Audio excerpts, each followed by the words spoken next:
Welcome back to The Explainer, everyone. Have you ever felt like your own dreams were just completely at odds with your family's expectations? Today, we're going to untangle the raw narrative beats of a young boy's wild, unexpected journey into the underworld. We're talking about a story where music, deep betrayal, and memory literally intertwine to shape a family's entire destiny. We'll break down the core themes here, looking at how a seemingly simple desire to play the guitar ends up unearthing generations of hidden truths. So let's jump right in. All right, let's dive into this core conflict right away. Miguel knows he's, quote, not supposed to love music. He's deeply torn.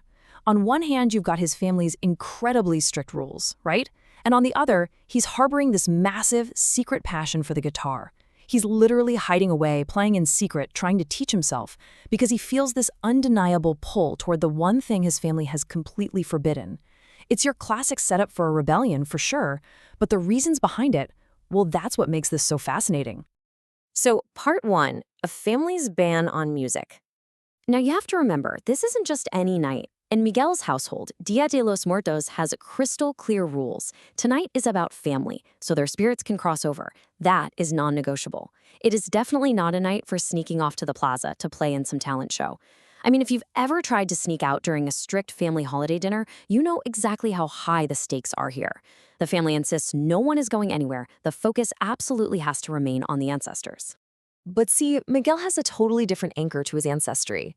Through this torn family photo, he actually misinterprets his own lineage.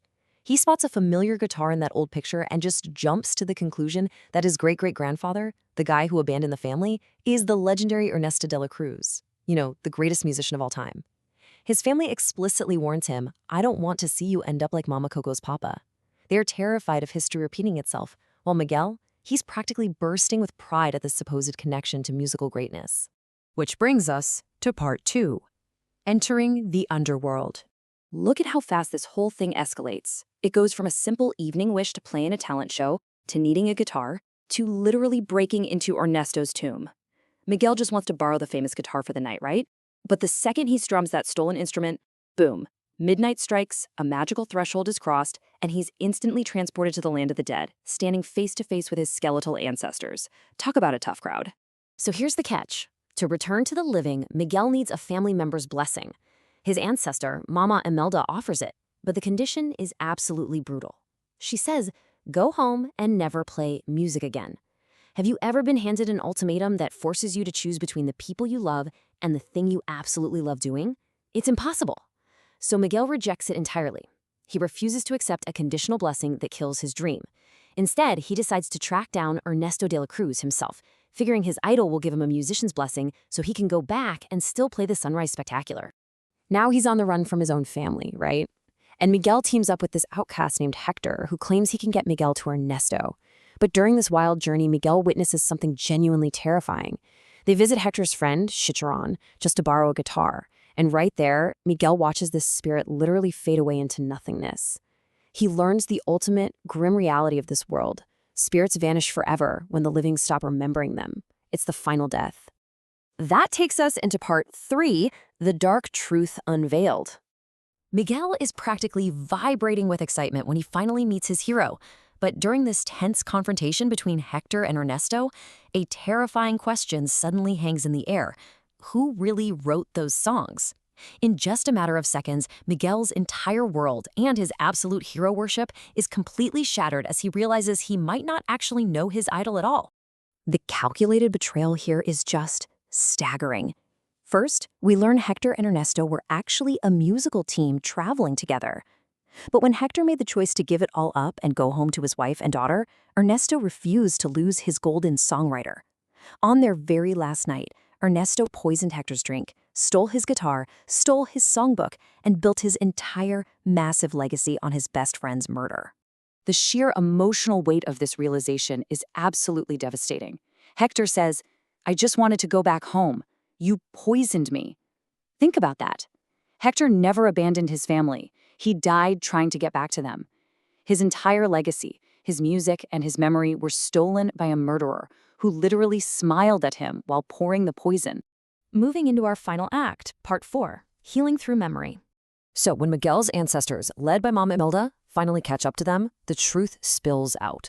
Imelda had believed for decades that Hector chose music over them, but Miguel sets the record straight. He tells her, he left this family to try to go home to you and Coco, but De La Cruz murdered him. Imelda's response, I can't forgive you, but I will help you, marks the exact moment decades of generational grudges begin to dissolve. The truth is finally starting to heal the wound. Now, the stakes are literally life and death. Miguel doesn't care about seeking fame or playing in some talent show anymore. He absolutely must return to the living world before sunrise for one specific reason: to ensure Mama Coco remembers her real father, Hector. Because if Mama Coco forgets him, Hector will fade away in the land of the dead forever. It becomes this desperate race against the clock to save his family's true history. And how does he pull it off? With music. The very thing that tore them apart becomes the cure. Remember me, I sing a secret song to you. This wasn't some flashy pop hit stolen by Ernesto. It was originally just a quiet lullaby. It acts as the ultimate emotional bridge connecting Miguel, Hector, and Mama Coco. By playing this specific, beautiful song, Miguel unlocks Coco's fading memory, entirely rescuing Hector's legacy from oblivion. Which brings us to the end of our explainer. We've seen how a young boy's journey uncovered a murder, restored a forgotten father, and healed a fractured family through the raw power of a single memory. So I'm going to leave you with this. How will we remember those we've lost, and what grudges might be keeping us from our own true legacy? It's a really powerful reminder that the stories we tell about our past directly shape our future. Thanks so much for joining me today, and I really hope this deep dive gave you a totally new perspective on this incredible narrative of memory and forgiveness.